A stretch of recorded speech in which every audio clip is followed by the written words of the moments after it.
Welcome to another episode of True Crime Case Files.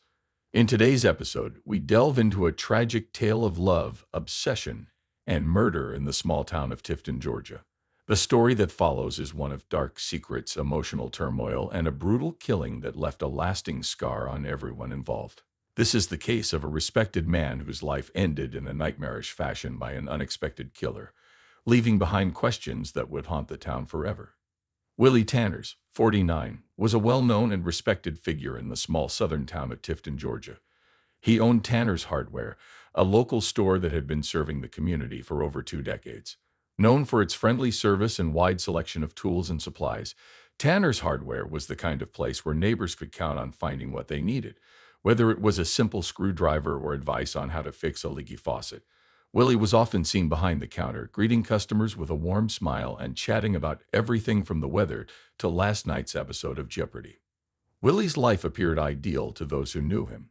He was married to Lynn Tanners, 48, his high school sweetheart, and the couple was often involved in local church activities and charity events. They lived in a modest but well-kept home, decorated for the holidays with twinkling lights and a wreath on the front door. However, beneath this seemingly perfect exterior, Willie was hiding a dark secret. Despite his reputation as a devoted husband and upstanding citizen, Willie had become involved in a secret affair with Madison Kelly, an 18-year-old high school senior. Madison, known for her striking looks and intelligence, was a regular customer at the hardware store. Over time, a friendship developed that quickly turned into a sexual relationship. Torn between guilt and desire, Willie struggled with his conscience as the holiday season approached. He knew the affair was wrong, but he was unable to break free from the emotional entanglement that had developed. The relationship was torrid and extremely intense, with Willie struggling between his guilt and his growing attachment to Madison. In the days leading up to his death, Willie had been distant and distracted, trying to maintain the facade of a loving husband while battling his inner turmoil. As Christmas approached in December 2019, Willie's behavior began to change. He became more distant, spending less time at home, and more time working late. Lynn noticed the change but attributed it to the stress of running the business during the busy holiday season. Friends and neighbors also noticed that Willie seemed preoccupied, no longer as cheerful as he once was.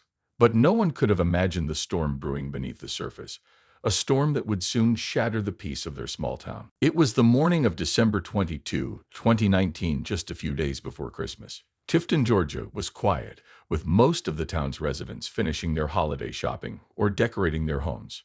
Around 9 a.m., Lynn Tanners, Willie's wife, was returning home from her Sunday morning church service at First Baptist Church, where she had volunteered to help prepare for the upcoming Christmas Eve service.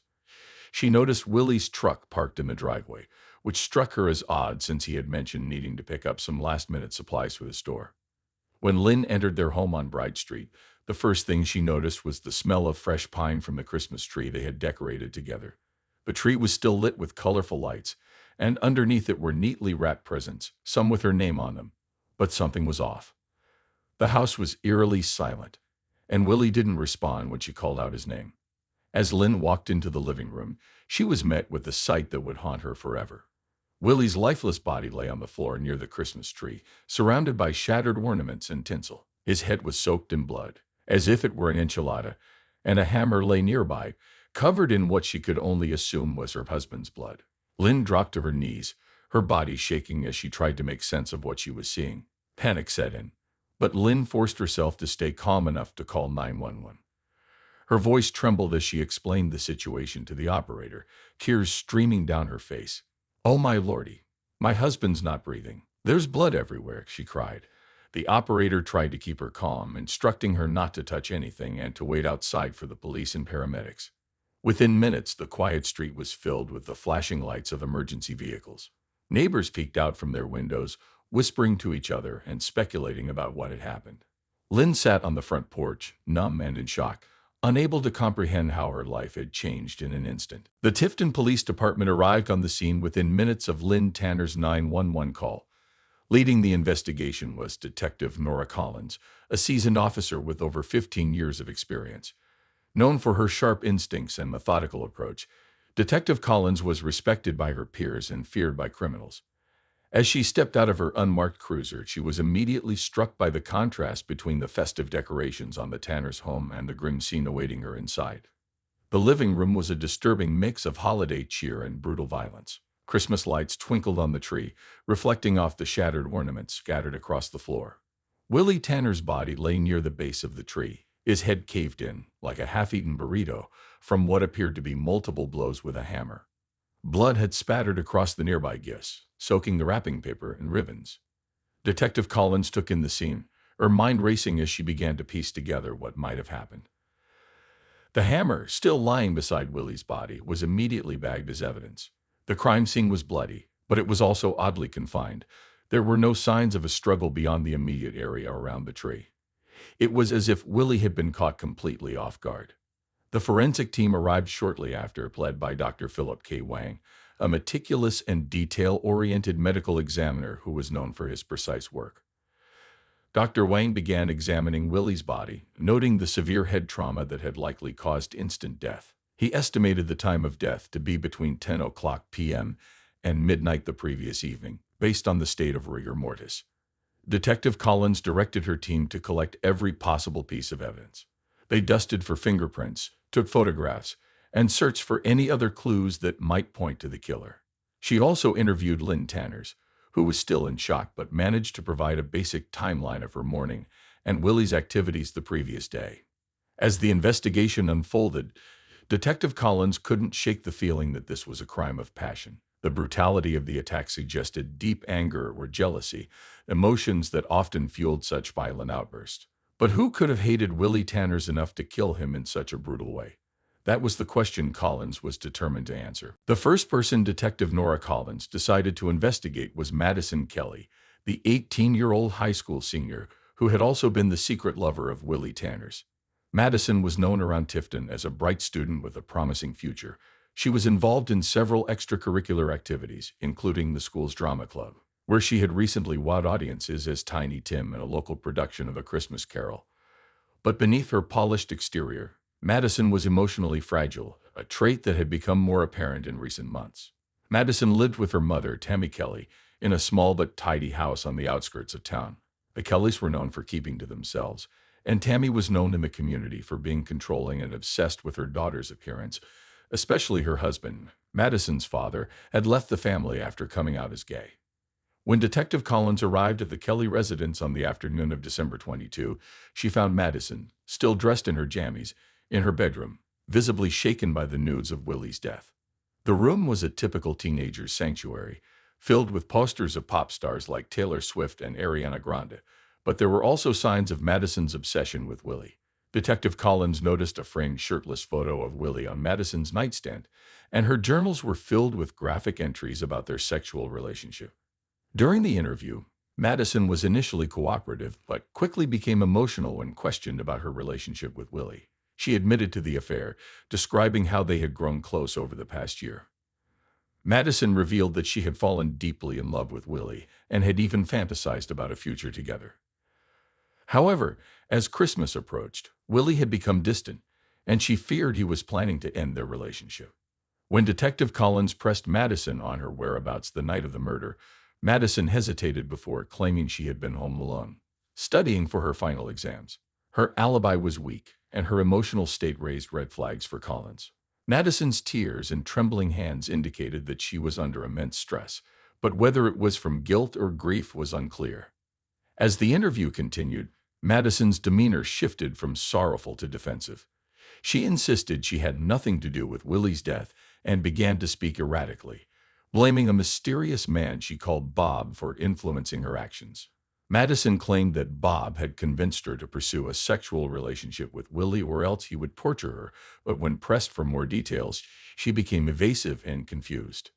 Detective Collins was unconvinced by Madison's story. The combination of her emotional instability, obsession with Willie, and weak alibi made her a prime suspect.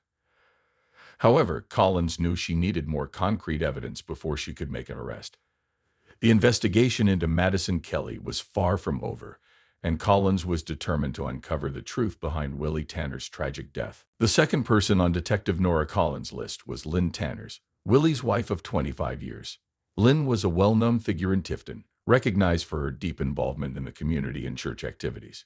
She was a warm and friendly woman, always greeting neighbors with a smile and often hosting gatherings at their home. Despite the outward appearance of a happy marriage, Detective Collins knew that Lynn had long harbored suspicions about Willie's fidelity. Lynn had spent the days leading up to the murder preparing for Christmas. She had been busy with church events, including the upcoming Christmas Eve service at First Baptist Church.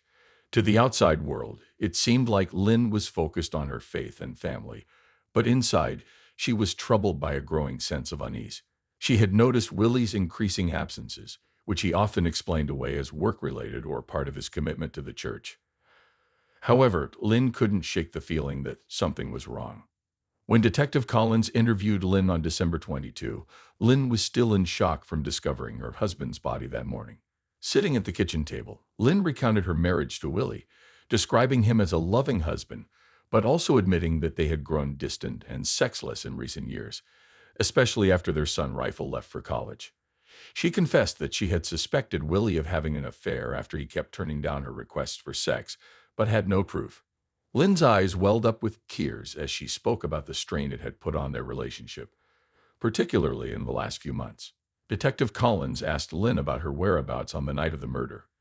Lynn stated that she had been at home, preparing for the next day's church service. She had gone to bed early, assuming Willie would join her later, but when she woke up in the middle of the night and realized he wasn't there, she assumed he had fallen asleep in the living room.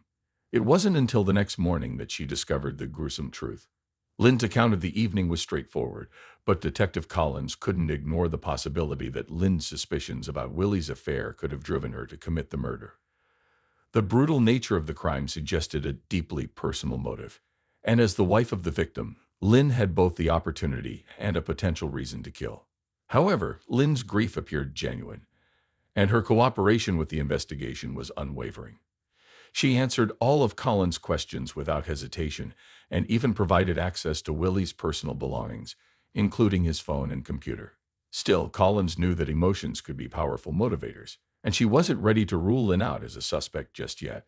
The investigation continued, with Collins keeping a close eye on every detail of Lynn's story. The third person Detective Nora Collins needed to investigate was Tammy Kelly, the mother of Madison Kelly, and a woman with a strong-willed, controlling personality. Tammy was known around Tifton as a perfectionist, always concerned with appearances and maintaining a strict household, especially after her husband left her after coming out of the closet. She was active in the community, often organizing events at the local church, but her primary focus was on her daughter, Madison. Tammy's relationship with Madison had always been strained. Madison, who was young, beautiful, and full of sexual potential, had been the subject of Tammy's obsessive fear and attention. Tammy's control over Madison extended to every aspect of her life, from the clothes she wore to her social interactions. It was well known among their neighbors that Tammy had high expectations for her daughter and was often harsh when those expectations weren't met. Rumors had circulated that Tammy disciplined Madison severely, with one particularly disturbing story claiming that Tammy whipped Madison whenever she thought her daughter's appearance was too attractive to men in the community. Detective Collins approached Tammy on December 23, the day after Willie Tanner's body was found. Tammy was at home, seemingly unfazed by the events of the past day. She welcomed Collins into her clean living room, decorated with traditional Christmas decorations, including a perfectly trimmed tree and a nativity scene. Tammy was calm and composed as she spoke, but there was an underlying tension in her demeanor. Collins began the interview by asking Tammy about her relationship with Willie. Tammy was quick to praise Willie, describing him distantly as a good man and a pillar of the community. However, as the conversation shifted to Madison, Tammy's tone became more guarded. She admitted that she had been angered about Madison's recent behavior, noting that her daughter had begun wearing makeup and a bra in the weeks leading up to the murder. When Collins pressed Tammy about whether she knew of Madison's sexual relationship with Willie, which was exactly what she was trying to prevent, Tammy's composure faltered slightly. She denied any knowledge of the affair, but admitted that she had noticed Madison had begun to dress like a harlot, in Tammy's words. Tammy claimed that she had tried to talk to Madison about it, but her daughter had brushed her off, insisting everything was fine. Collins couldn't ignore the possibility that Tammy's jealousy and need for control could have driven her to commit the murder. Tammy's intense need for control of her daughter, combined with the potential scandal of Madison's sexual affair with a much older man, Her worst nightmare gave her a possible motive. However, Tammy remained cool and collected throughout the interview, showing no signs of guilt or remorse. She was polite and cooperative, but offered little useful information. As Collins left the Kelly home, she knew Tammy couldn't be dismissed as a suspect. The investigation was growing more complex, with each suspect revealing new layers of potential motives and secrets. But without hard evidence, Collins was still piecing together the puzzle. On December 24, 2019, just one day before Christmas, the investigation took a significant turn.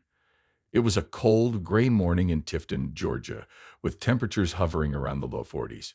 Detective Nora Collins and her team were back at the Tanner's residence, meticulously combing through every inch of the crime scene, determined to find any clue they might have missed. As the team searched the house, one officer noticed something odd near the fireplace. Amidst the neatly wrapped Christmas presents, he found a small, torn piece of paper partially tucked under the rug.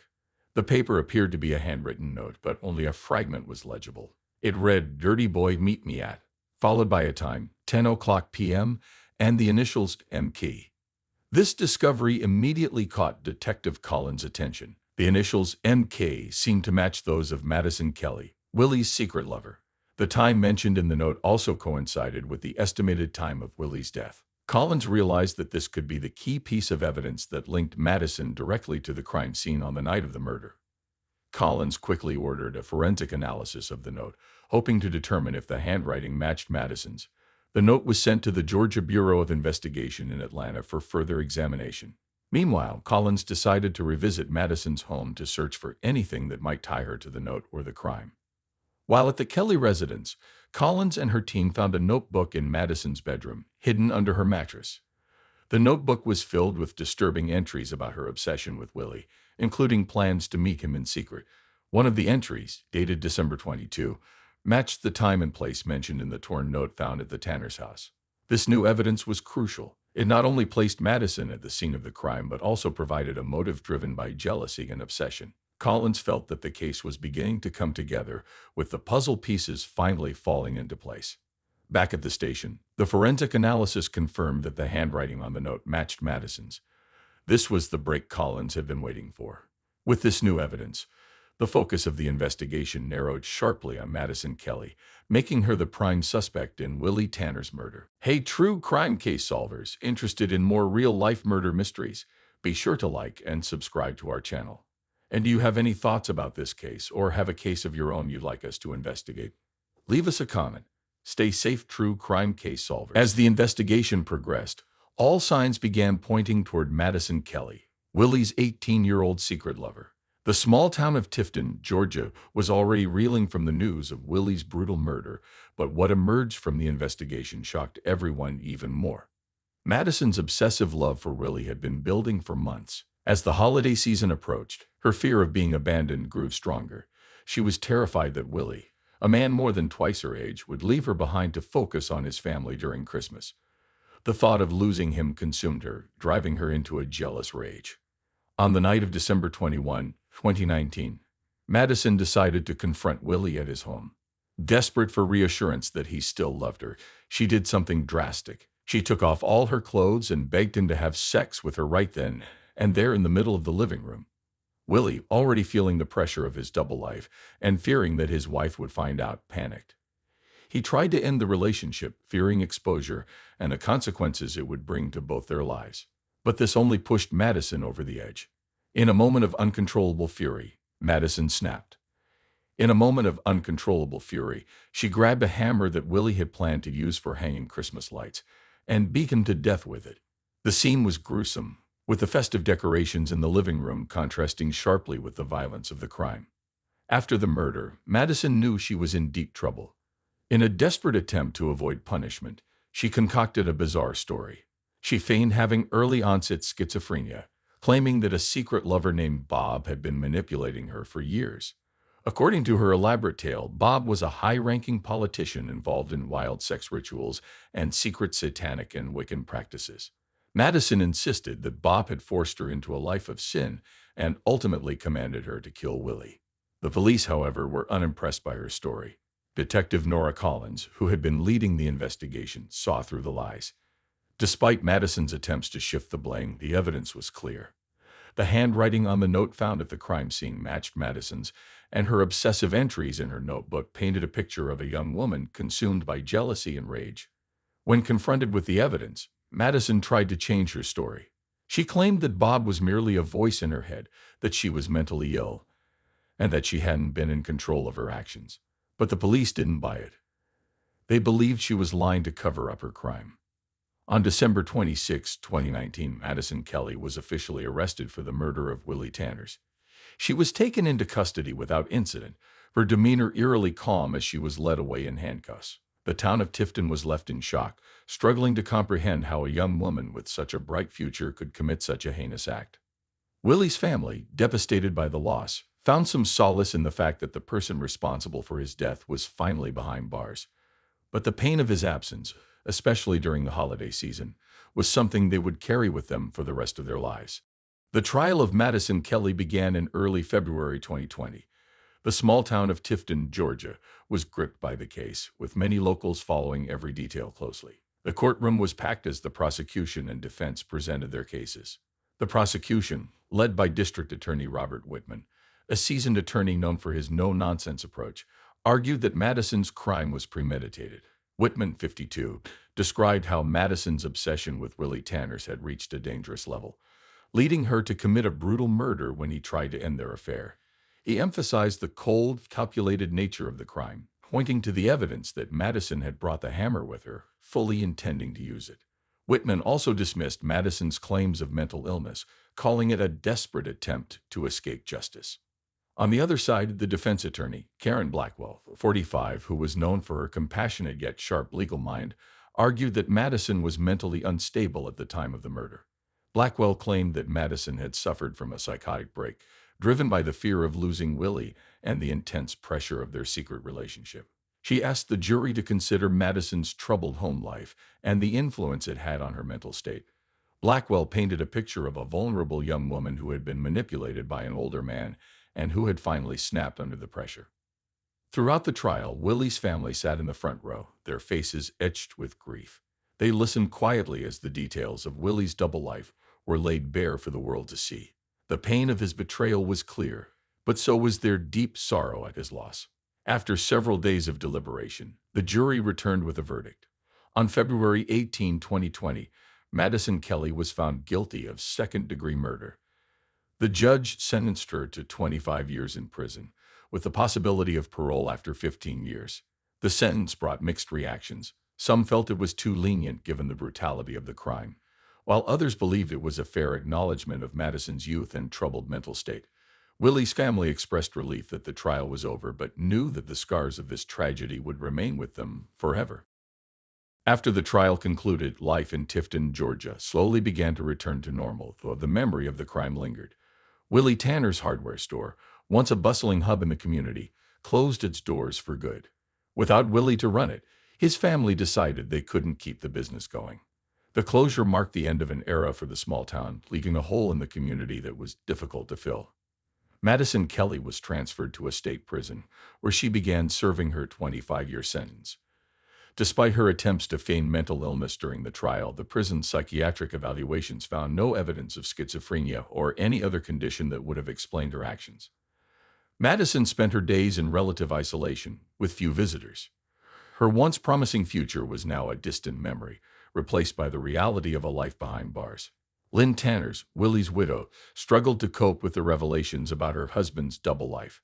The knowledge that Willie had been unfaithful with an 18-year-old girl was a heavy burden to bear. Despite the support of her church community, Lynn withdrew from public life, choosing to grieve in private. She eventually sold the family home and moved to a nearby town, hoping for a fresh start away from the memories that haunted her.